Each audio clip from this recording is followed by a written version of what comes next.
Kudiwa ni wewe.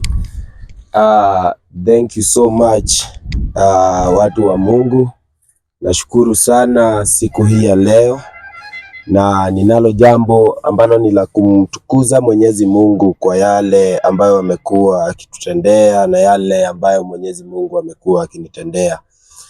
Kama kawaida, hapa ni wenu mtume Elijah, mtumishi wa Mungu Elijah. Na siku hii ya leo ningependa tena nikaweza kuwa pamoja nanyi ili tukaweza kugawana neno ama jambo moja mbili, ili kila mmoja akaweza kupata neema za Mwenyezi Mungu na utukufu wake Bwana. Kunalo neno ambalo ningependa likaweza kutuongoza hapa kwenye maandiko matakatifu yake Mwenyezi Mungu, ndili ningependa kila mtu aweze kuangalia Isaiah 40 verse 31. Isaiah 40:31. A powerful Bible verse for strength today. Inasoma na kwa Kizungu. But those hope in the Lord will renew their strength. They will soar on wings like eagles. They will run and not grow weary. They will walk and not be faint. Other great options include hapo Joshua 1-9. Tuna hapo Joshua 1 verse 9. Be strong and courageous. Do not be afraid. Do not be discouraged, for the Lord your God will be with you wherever you go. Neno hili linatufunza ya kwamba ambapo unaona kana kwamba mambo yako hayaendelei vizuri, hili ni neno la kufufua imani yako, ambapo neno linasema wakati unaona kama mambo yako yamesabaratika, wakati unaona kama nguvu zako zimekuishia, wakati unaona kama ile imani yako imekuishia, hapo ndipo Mungu anakuja anakuambia usiogope na usikue mtu wa kuambiwa mambo ambayo ni mambo ya kukuua moyo wako, kwa sababu Mungu muumba atakuwa nawe kila mahali ambapo utakapoenda. Watumishi wa Mungu, ni vizuri niweze kuambia ya kwamba wakati mambo yamekuingilia katika maisha yako, wakati mambo yanakaa kama yanaenda mlama, mambo yanakuendea kinyume na matarajio yako ama na maombi yako, hiyo ndio wakati ambapo ni wakati wa Mungu.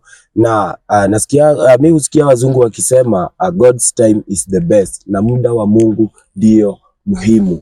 Watu wengi sana walitamani kupatana na mtume, walitamani kuongea na mtume, na nina imani ya kwamba kupitia mtume ambao wamekuwa wakiongea na mtume, wamekuwa wakiuona mkono wake Mwenyezi Mungu, na mimi nagojea ushuhuda wenu ili tukaweza kuendelea kuhubiri injili yake Mwenyezi Mungu.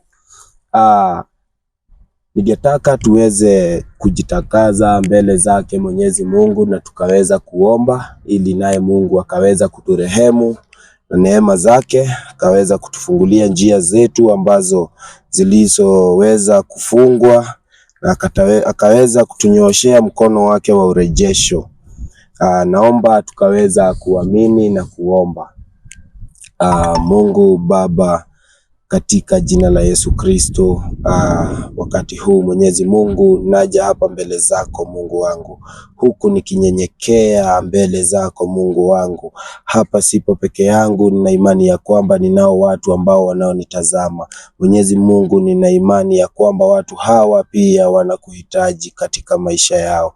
Mwenyezi Mungu, katika jina la Yesu Kristo, naitisha mkono wa urejesho juu ya maisha yao, ambao wamekuwa wakinipigia simu. Mwenyezi Mungu, naomba ukaweza kuwatunuku na rehema zako, naomba ukaweza kuwatunuku na chochote ambacho wamekuwa wakikuomba, kwa sababu wewe unaahidi ya kwamba wewe ndiye baba yetu ambaye asiyetuacha. Katika jina la Yesu Mwenyezi Mungu, na kuita kwa imani kwa sababu wewe uliweza kuniahidi ya kwamba mimi ni mtoto wako, mimi ni mtoto wako, ambapo nitakapokulilia na kukuita hata kwa mara ngapi kwa siku ama kwa masaa yoyote, Mwenyezi Mungu utaweza kufungua masikio yako na kunisikiza na kunirehemu na urejesho wako, katika jina la Yesu Kristo na nimeomba na nikaamini.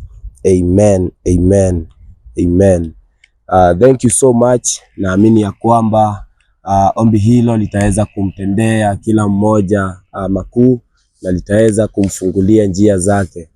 Na ningependa kuwajulisha ya kwamba kunaye mgeni ambaye Mungu ameweza kunipatanisha naye, na ni mmoja wenu, ni mmoja wa watumishi wa Mungu ambao tumekuwa nao kwa muda mrefu, na nawaahidi ya kwamba nitawaletea yeye ili pia mkaweza kumuona na kumsalimia na tusaidiane katika safari hii ya maisha.